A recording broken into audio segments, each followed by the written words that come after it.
the life you want might be completely possible, and it also might require a lot more of you than you have in your life right now. Frustrating. This is actually true most of the time, I would think. Most of the time, I would think our dreams are something that is just outside of our reach. I think currently I'm living a dream, and there are dreams yet to be realized. And so, some of my own dream, right? Greater freedom. Some people look at my life and go, "Oh my gosh, you're so free spirited. Oh, you just do what you like, and oh, you go where you want to, and oh, I wish I was as free as you, or at least you work for yourself. You must feel really free." Do totally do. And the ways that I perceive my limits from freedom are very different than what your limits of freedom are for any direction.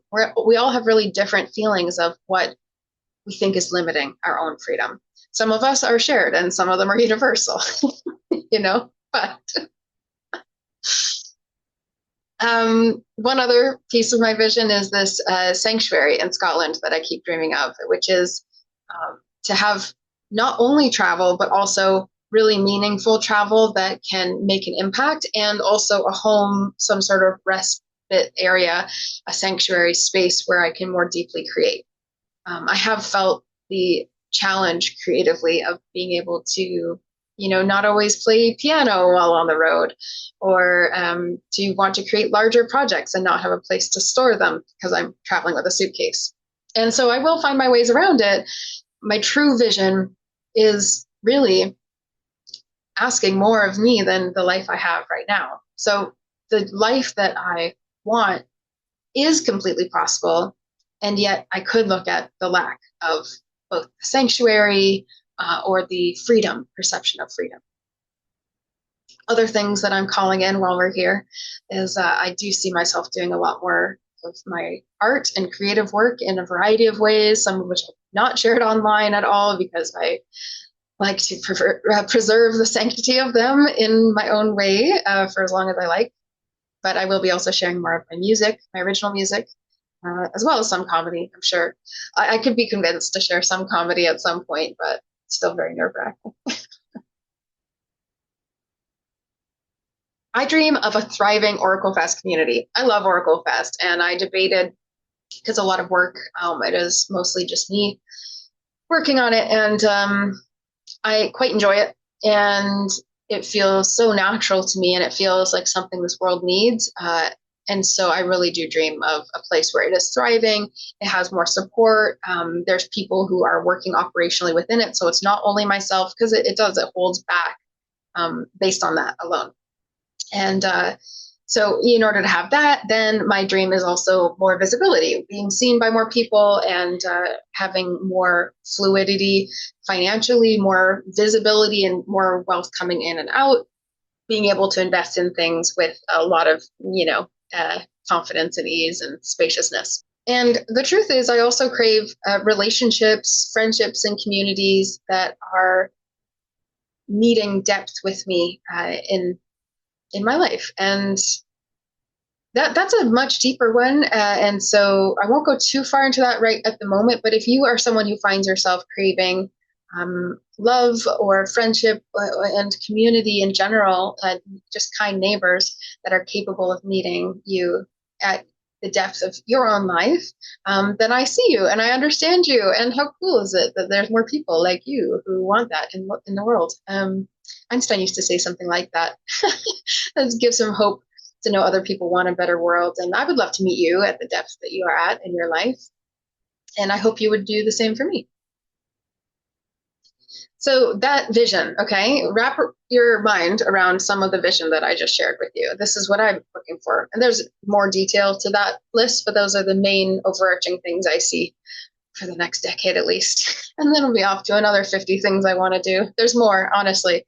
I'm not going to show you the list. I'll show you the list someday. You want to see the list? Write list below. Write list in the comments if you want to see. So what this life asks of me, what that vision asks, is not to be constantly available, but to be frequently visible and not just be coming out in bursts. And I have been doing that. So correcting that best I can. We're going to be easy on ourselves, but correct. Also, that vision requires me to make clear decisions. And I find that if I get into a stall point with my decisions, I can wobble. And then, because it's only in my hands, sometimes those decisions take a little while to get made. This vision also needs a lot of systems, and I have a lot of those in place. It needs a lot of structure.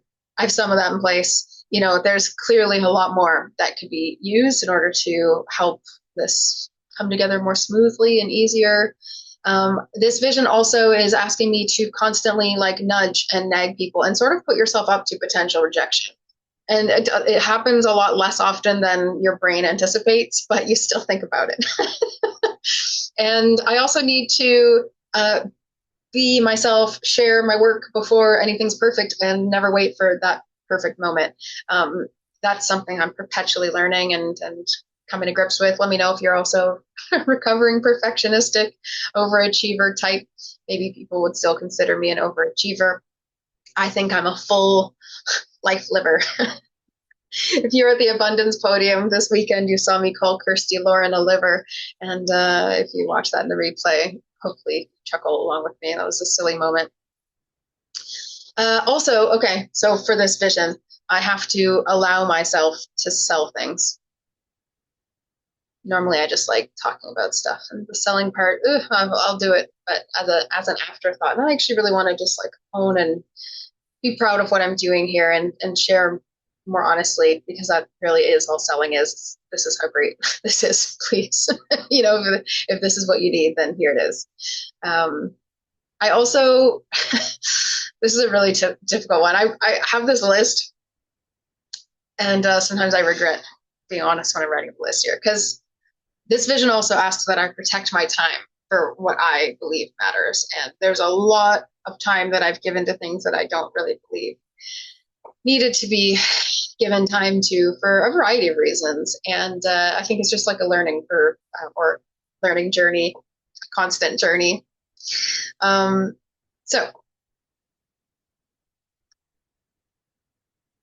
this vision asks a lot more of me than I currently have to give it. And yet I'm willing to open up space and figure out the skills that I need to close those gaps.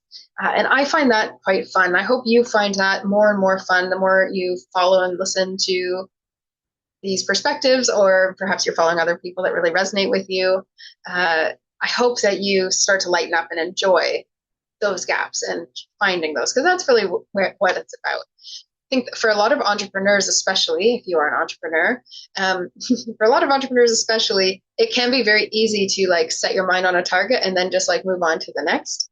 And the real joy, I think, for entrepreneurs who are outlasting are people who really enjoy the chase to get to that. And then actually they are very quickly celebrating and moving on. And so it's not a bad thing at all to do. I think a lot of successful people are doing that.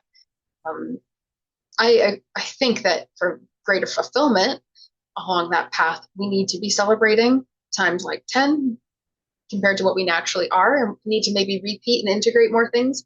But for the most part, it is about making more mistakes, so you can also have more successes. Here's one holdup, though, right? There's freedom, and then there's structure and discipline, and making it work and helping it happen. I really love to live an inspired life. I love soft mornings. I love freedom, and I like being able to move with what is moving through me. How artistic does that sound? But it's true. I really do. I like to work with what's working with me.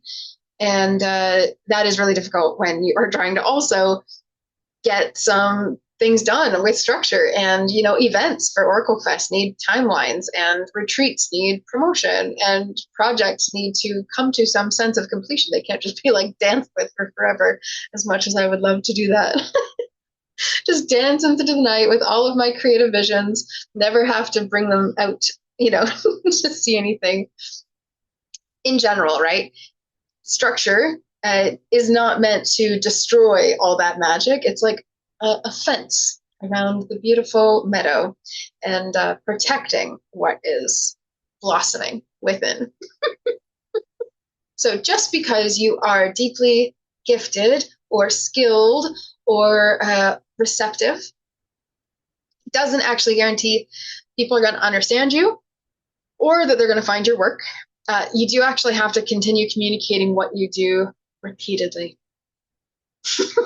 And that visibility thing can feel quite exposing or vulnerable, especially when our work is about personal growth or spirituality, etc. I am a very inward experiencer. Even when I had panic attacks, honestly, people didn't even know. They didn't even know because I sucked them babies in there. And for the most part, they'd probably see I was uncomfortable, but, just rack it up to general nerves. And then I'd be like hyperventilating in the bathroom. I mean, I shouldn't laugh. You know how people, I really believe part of me is quite a fool comedian type naturally. We tend to lighten up after the fact, right? So in the time, I know that was not comfortable and I am sensitive to that. But now thinking, man, I was so good at faking it. I really was. I really looked like I had it together at that age, more so than I really was, I think. Who knows? If you knew me back at that time, you can correct me. You put me in my place. Yeah. So if you are putting things out there on the internet, or if you are looking to be seen more for what it is you are doing, and you are getting some silence or lower engagement, right? That doesn't automatically mean that people are rejecting you or not thinking of it, because today's response is not necessarily indicative of how it's landing within them, especially if you're here to do deeper work, even if it doesn't seem as deep. But if you are here to do work that taps into something that people truly need to really affect positive change in their life, that usually there's a little wobbling before you trust moving forward on something like that. Don't you find something has like great importance and you're just like, oh, you have to like take a deep breath in before you move forward. So don't get too hyper if people aren't actively liking, because they could just be taking that in. I know it's frustrating. I know algorithm, blah, blah, blah. I know how social media works. I know. And it's much more important that you continue to be giving and of service, because that is going to serve the entire vision overall.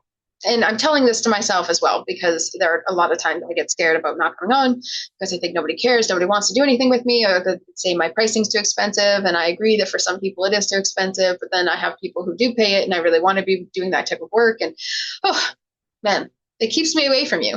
I just pace and think about things that judgments that you could all have. And then as soon as I get back on to YouTube, I'm like, oh, people really just need this. People really just want to talk. They just need to feel real people on the other side. And I follow people on YouTube for that exact reason. And I choose to work with certain people on YouTube that I found for that exact reason, because I feel less alone in the world with them in it. And perhaps because they understand some place within me. So if I'm one of those people for you and you would like to find a way to work with me, just reach out and we will find a way. We will find some way that makes sense. Even if it's just coming to coming to an OracleFest event and checking out me in a shared environment, or less than doing a one-to-one session. Although you do get live readings, so you do kind of get one-to-one time, or one-to-many Oracle time if you come to OracleFest events. Anyway, I think it's important to be honest and say that I understand, obviously, because my life is also full of contradictions, and yet I do see progress in them. I do see a lot of shifts that have been made, and so there are things that I can help with as well. So wanting more spaciousness and then pursuing many projects at once, right? This is something I do all the time. I want more space in life to create. And then as soon as I have space, I start filling it with things I want to create, right? And so then you crave more space for the other things. It's like a little bit of like, not a toxic cycle, I think, but it's very much a creative cycle. And without some proper boundaries or expectations or intentions, even, it can run awry. It can run astray from you. I also really crave stability, consistency, and routines. And then I live nomadically, and it's super chaotic. And I really love my life. So it's not to say that I think that's the wrong decision for me. But it's like, oh, I want to get in the best shape of my life and go to the gym. Oh, I'm not living in a way that allows me to be able to go to the gym. I need to make different decisions. And so you make a decision. I've got a place in October, for example, that I looked up. There's a gym nearby. I can sign up just for the month. Whew, I find these little opportunities. I look for opportunities to exercise while on the road by keeping things in my bag. Like right now, I have my yoga stuff and my yoga strap, my blocks, my resistance bands, and things like that, so that I can improve. I look for more dog pet sitting so that I can do more walks. It's simple and it's not exactly my dream life, but it is stepping towards it. It's better than not doing anything towards my dream life, I say. I also really, it was like uncomfortable to say, so help me here, right? I do want a large platform. I do want to create a community where there's a lot of unity, there's a lot of connection about information. There's a feeling of feeling at home. I love the idea. I mean, I'll never be as beautiful as these people, but I love the idea of being like a Mr. Dress Up, Mr. Rogers, like wholesome personality. Who knows if they were, but wholesome personality, some sort of just safe place to be in the spiritual realm on the internet. And someone that can help a lot of other people grow their businesses as well. I just want a lot of community. And at the same time, I want to hide in a cave and I want to live in a tiny hut in the middle of nowhere and paint and sing and have no one listen to it. I would like to speak to the flowers. And yeah, anyways, contradictions. I will continue pursuing both. I will continue doing both the creating of space and also the taking on too many projects, and it's okay. The things that really are getting in our way, those are the things that we want to actually chew on and help ourselves through. There's a lot of other things we need to just embrace the fact that our dream life is on its way rather than, I mean, my dream life is here and on its way. I think both are true. So I'm going to make some 6-month commitments, right? Because I keep seeing August, September, October, November, December, January, and end of January is the big Oracle Fest. I would love a large number of Oracle Fest attendees. I don't know what number to claim for it. Do you guys feel a number? Hey, intuitive folk. Do you feel a number? I'll say anywhere over 150. 150, I think, is the starting place where I want at least 150 Oracle Fest attendees at this big one. I just want to feel like there's lots of people in the room. I think that is going to be joyful. I've changed the prices accordingly to help welcome more and more people in. We have a longer lead up time leading into the event, hopefully, so we can continue sharing the buzz online, talking about it. I want to show up more consistently on video. So that is not saying a lot given the last 6 months. So I'll come up with a more specific goal. But right now, I would say it's minimum 2-3 videos a week, but I honestly like to do 2-3 a day. As soon as I get making them, I'm happy to make them, and I'd like to invite that more often. I'd also like to share more of my deeper thoughts or philosophies or perspectives on things. I don't only want to give promotional energy, and it feels like the last year or two, all I've had in me is like basic updates and like general hints of what I've been scrolling through, and then promotional, because I just did not feel like being out as much visibly. I really felt like I was living in my life though, which is such a relief. And I do feel I've changed a lot. I've spent a lot of time alone in that time, which is also maybe a reason that visibility was a struggle. I was like, I don't know, just really inward and in a good way, I'd also really like to see more people for hypnotherapy the next 6 months, and I'd really like to sell out all the retreat events that I'm creating. The retreat events are the deepest, most beautiful, most powerful work that I'm doing right now, and it feels I have like tingles all over because I just want to share this with everyone. I do want to do more and more retreat work. It like changes my breathing even to think about. It's that important to me. And the hypnotherapy work is endlessly fascinating to my mind. I think it allows me to help you the best in a short amount of time. And I believe that it's accessible and supportive. You know, for people who have sleep issues, you get deep sleep when you're in a hypnotherapy session. Your nervous system goes to sleep. Even that treat, even without all the revelations and epiphanies that you get from a hypnotherapy, from one session with me, just that relaxation could be well worth it. I also am trying to embrace this idea of creating from, well, from a place of devotion and from a place of expression that feels inspired versus pressure. You know, I really don't want to wait around for the perfect time to do things. I don't want to sculpt and try to correct it. I see myself doing that a lot. When I was in college, I was really trying to deal with the anxiety issue that I was mentioning, these very difficult times in my mind. It was like imploding on the regular.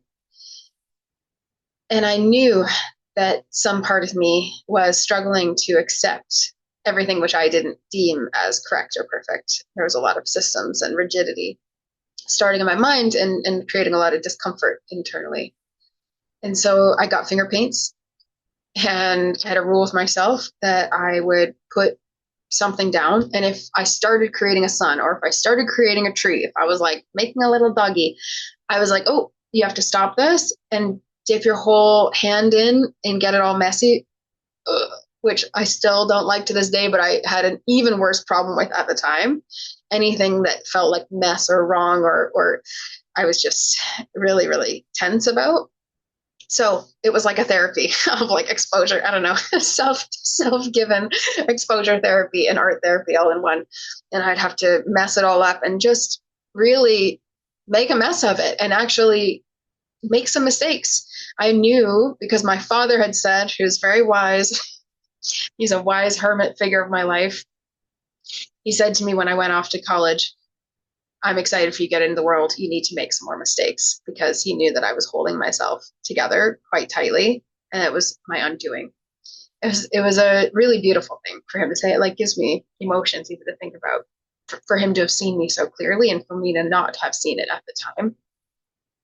Ever more a testament to the idea that you can know and see something intellectually and still not also make the shift, right? And you can also not know and see something intellectually, you're trying so hard to make the shift and still not receive the truth that's around you. Sometimes people reflect things to you that are just perfect medicine.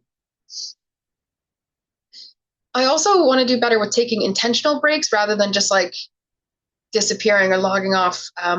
There's been a real permission that I gave myself to just, hey, you don't need to be available and accessible. And now I want to make sure that I'm not just leaving without a trace. It's like the Irish goodbye. I'm really good at that on social media. Just like nobody noticed. I'm just gonna go now. And I don't want to do that anymore so much. I'd like to, if I am truly taking a break, actually taking an intentional break. And otherwise, I'd like to keep showing up. I love showing up. Why would I hold myself back from showing up when I love it so much? Okay, so now for you. Let's take the heat off me, okay? That's enough for me. What life are you saying you repeatedly want? What kinds of things? Write them down in the comments, share it out. And what would that actually require from you weekly? What would that life require from you? Big question to ask. I ask myself this often. Every time I'm changing new things that I want, I have to ask myself, okay, what is that going to require? What's that going to need from me? What discomfort are you interpreting or have you interpreted as a sign to stop? Like, in what way have you derailed, gotten off track, right? This is very common with exercising or eating. Like someone like stops eating sugar and then their discomfort could be shame because they crossed the boundary once, right? And if you were going to be like, oh, I'm not eating sweets at all, and then suddenly you have a pack of sweets and then you're like, oh no, I messed it up. Isn't that so typical? That discomfort is actually guilt and shame, right? If you reduce the guilt and shame and you have a way that you take responsibility, you move it right up into acceptance right away. And that's a much higher vibrational emotion to be in than guilt or shame. That's a very low vibrational state to be in. So anyways, And then what is one maybe skill or habit that you could develop that would make that vision sustainable? What's something that you can continue doing? So, for example, I know that allowing myself to be seen more, showing up on video, sharing my thoughts more is going to help. I just know it is. And, it is such a silly thing to avoid any further because I quite enjoy being here and sharing with you all. So that's one thing that I can say will make my vision sustainable, continuing to show up consistently or frequently, rather, on social media or on video. I generally think that your visions and dreams, I think for the most part, let me know if I'm wrong somewhere here, but I think for the most part that they're generally wanting you to become more of who you actually are. Like more of your loving self, more of your expanded, vibrant self, more of your free self, more of your joyful self, right? Like if you're more free or more joyful, that's generally what we want is more joy. Um, so just give that a think. Is that worth it? Probably. It's probably worth it. If you want to keep following along the road to Big Oracle Fest 2027 and being more visible, changing my life again and again and again and again, but in greater and greater ways. If you want to be a part of a retreat experience or Oracle Fest stuff or hypnotherapy work or shamanic work, or if you just think you vibe with me, then I encourage you to make sure you're subscribed. Even if you see these come up on your feed, maybe you haven't subscribed. And maybe like the video, comment. So I know that you're here and it's not one of those videos that just goes off into the void. But thank you for being here, and I will be back on the Heart's Frontier.